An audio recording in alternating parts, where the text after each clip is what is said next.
the closest the side of my side, and also the from Manchester United that they decide to bring me to the club. But in the end, yeah, I stayed in Dortmund for 2 years more.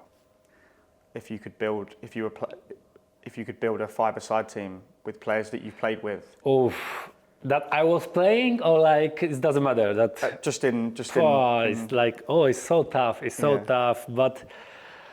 Oh, I need the goalkeeper, yeah, for sure. Yeah. Okay, so goalkeeper. If I have to choose, I don't know why, but when I think about the Tafarel from Brazil. That was 20 years ago. But the goalkeeper that I was loving to watch. Defender, Puyol. I choose Puyol, and okay, we have 3 more. So no, I am offensive team. So midfield player, I'm gonna choose Zidane, and striker Thierry Henry. And yourself? No, myself. I will be the coach. So no, I'll be on the line. On the line, I can manage them. But one more. Who's gonna be one more?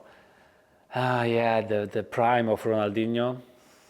Yeah, for sure. Yeah. That's not a bad team. Not bad. We have some kind of chance, yeah. You mentioned being manager there. One manager who in England recently left over the weekend, who was former manager of yours, Jurgen Klopp. Yeah. He left Liverpool. I just wanted to get your thoughts on what it was like to play under him, what makes him so special. He's just special as a man, not only as a coach, because he did I think that he write the new history of the Liverpool, the club, because he won, I think everything, in this, he was 8 years, I think 9 years, 9 years, but it's like, for me, like when I saw what's happening in the last game, not even the last game, even last weeks, that you understood that he is still like not only the legend, but he is the person who you love him, because not only what he won, what he did on the pitch, but everything's around, and you understood that this man is like the special. And when I was with him in the Dortmund, I have with him amazing contact, because I know that everything what he's doing is like pure for 100%. He never lied. He always, even that was tough decision or even tough conversation, he said to you exactly what he wanted to say, not what you wanted to hear. So it's the difference. He was clear with the players, with the people, and in the end, for sure, he was clear with himself. And that's why everything what he did for Liverpool, for this club, for the players, for sure, that's staying with him for the next years. And for one side, it's very sad that he's leaving. But he knew that he need the break. That was, to be the coach not only of Liverpool, but to be the coach of the top club cost a lot of energy. It's like for the long way, it's very difficult job, very tough. Even that you love this, the expectation, everything was now around the football is very difficult to be on the top and staying on the top.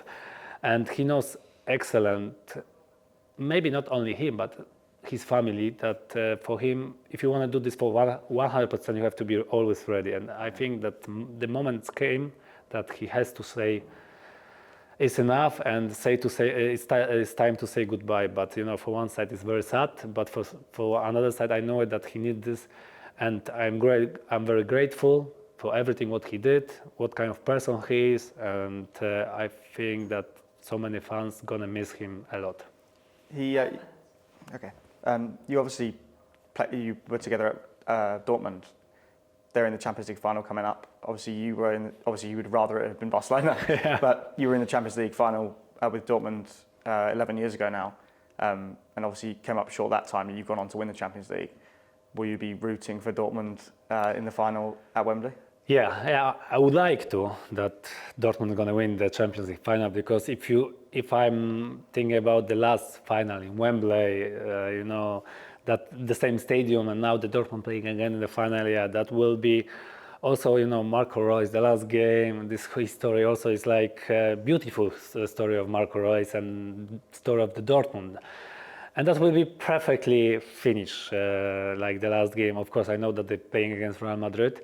and they don't have so many chances to win. But this is football. There's only one game. If you are good in this day, not only the performance, not only one player, but all team, it's like you can beat Real Madrid. Of course, it's everything in football. Everything is possible. I don't want to say that it will be easy, but I hope that the Dortmund's going to win the Champions League, and I would like.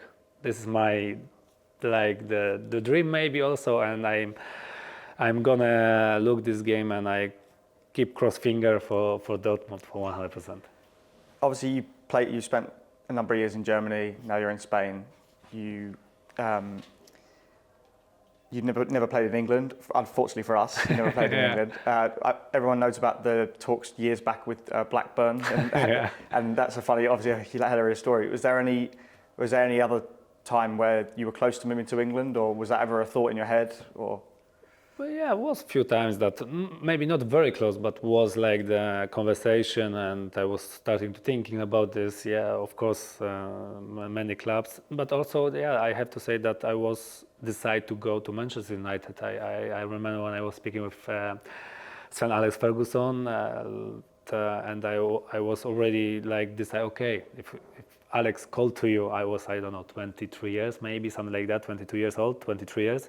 But it was after 1 or 2 years in Dortmund, you cannot say no, it's like the prime of Manchester United, the prime of Sir Alex Ferguson, and I was decided, okay, I want to join to Manchester United. That was my, also like the idea, but in the end, Dortmund say no, so I had to respect this, and of course that was, I think, the closest the side of my side, and also the from Manchester United that they decided to bring me to the club. But in the end, yeah, I stayed in Dortmund for 2 years more.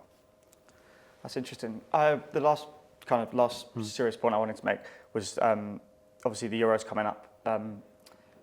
What are the teams that you see as the kind of biggest challenges coming up? Obviously, you've got France in the group. There are a lot of big teams. Yeah, for sure. If you are talking about the teams who have the most chance to win the Europe, yeah, France, I think also England, and it depends. Depends how the way it's gonna be, that they can play before or maybe in the final. But for sure, for me, France and England, the top teams for also Portugal, I think also is like that team that they can be very dangerous because of the coach, because of the players of the generation also.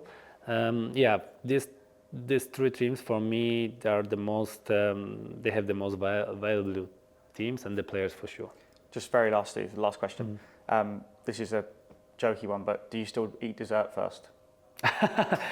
It's not like that, because it's like only if we are talking about the lunch, for example, and if I want to eat dessert that I'm trying to eat before, like 1 hour, 1.5 hours before that I'm eating, or like 1 hour before the lunch, or 2 hours or 1.5 hours after the lunch, because I don't like to mix the food. Okay. And if you have the sweet things, you mix with with the protein, for example. So if you boil it, that doesn't work well. So this is the idea. I know the story behind it, like was already that that I'm first dessert and soup, something like that. But it's like it's not so correctly. But when we are talking about the dessert after the lunch, like 1.5 hours. Or before, but also that before that I'm starting to eat the lunch. What's your favorite dessert? Dessert, chocolate fondue. This is when I say this, it's like, I cannot say no, because it's my favorite. Like hot chocolate with the inside you have like the chocolate fondue, and like that if you open, you see that the chocolate going out. It's like for the eyes and for my stomach. So I am ready to eat this. Yeah.